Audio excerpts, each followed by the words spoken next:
The following is a segment from Session 3 of the Honestly Better Mental Fitness Show. If you would like a list of all the segments and full sessions, please visit honestlybetterfitness.com/list. That's honestlybetterfitness.com/list. Welcome to LH Industrial's Honestly Better Mental Fitness. I'm Mike Lomberg. I'm the president of LH Industrial, standing in the middle of a breezeway in the shop in Tempe, Arizona, to get an idea of what we do behind us here. I found mental fitness a few years ago, and it changed my life. It's changed my family's life. And now we'll bring it to all of LH Industrial and recording it to put it out for us to hearing. Thank you for joining.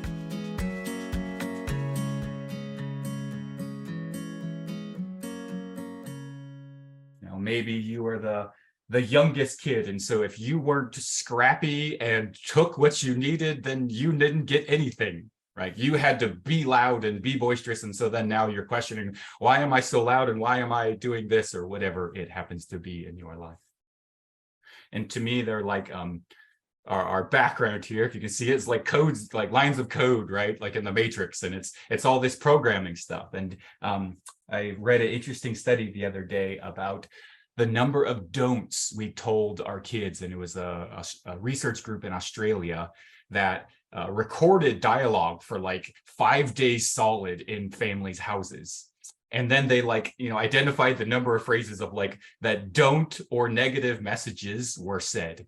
And it was on average, and these were good, healthy families, not families that were struggling. They're families that reported that good, healthy relationships. And on average, it was 23 negative messages a day of you're clumsy, or you're not good at this, or don't do that, or don't do this. And you think about that and start to do the math on that. That's by the time we're 15 or 12 or whatever it is, how many thousands and thousands. I think they said it was by 18, it was 186,000 or something like that. A lot of messages messages about ourselves, about what the world is, what we are. And most of them were fear messages. Don't do this, you're going to get hurt. Don't do that because you're going to screw this up. Don't be late for this because that'll be bad. And it was all fear. It was all fear-based messages. And so we're walking around projecting those fear-based messages outwards. And this kind of subconscious process that's going on is an irrational process. It's faster than conscious rational thought. I bring in that flashlight, and that's a great thing. Like if you've ever grabbed something hot off out of an oven or on a stove, the thing is on the ground before you even have a chance to register. You're not grabbing it. Oh, this is hot. Yes, I should put this down so I don't burn my hand. Great, that's a good idea. There's a counter. You set it down. Something takes over in your body, and the thing gets just thrown backwards before you even have time to register that your skin is burning or that it's hot. And so that there's these systems that are running underneath the surface, like these lines of code that are controlling our behavior, right? And so sometimes there's difficulty in this. So why can't I just have this thought and then the change everything down here? Because there's lots of years and decades of these things being built up down here.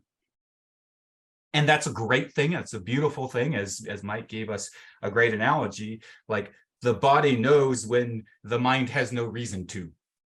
The body knows before the mind knows most of the time. And so to discount that and cut ourselves off from that is also a great tragedy to ourselves.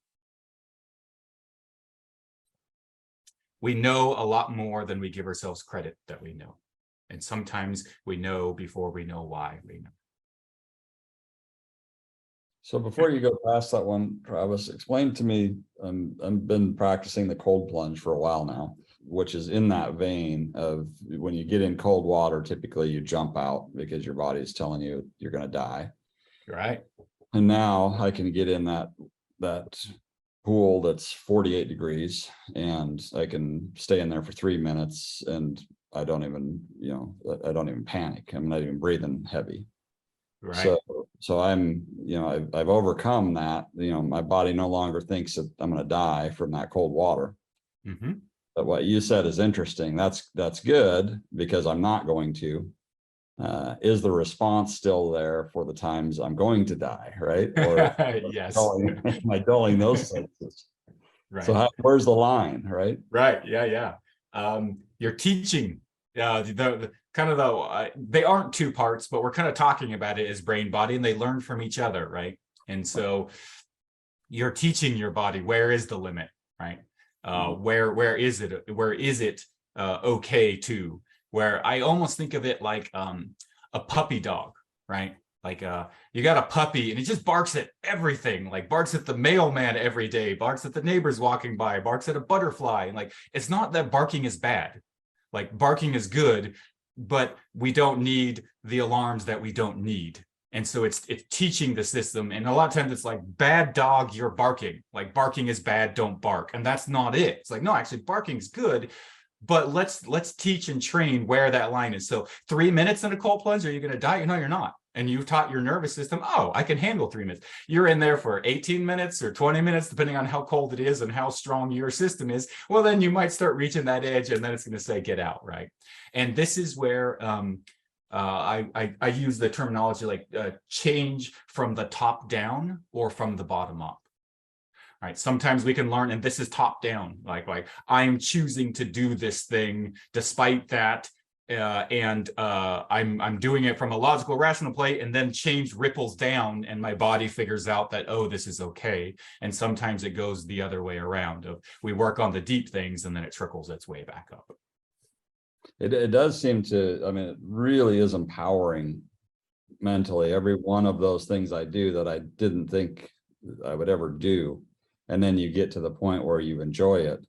Right. It's very empowering, and not only for me, but I see other people that do it a few times. It usually takes 2 or 3 times, but then they're like, oh, you know, they've just got, you know, they've got a lot of capabilities beyond what they had before, and then they can try something else that they're scared of, or that, right, or that their nervous system's scared of, right, or their body, yes, is scared of, right, yes, because the brain logic kicks in. So yes, yeah, absolutely.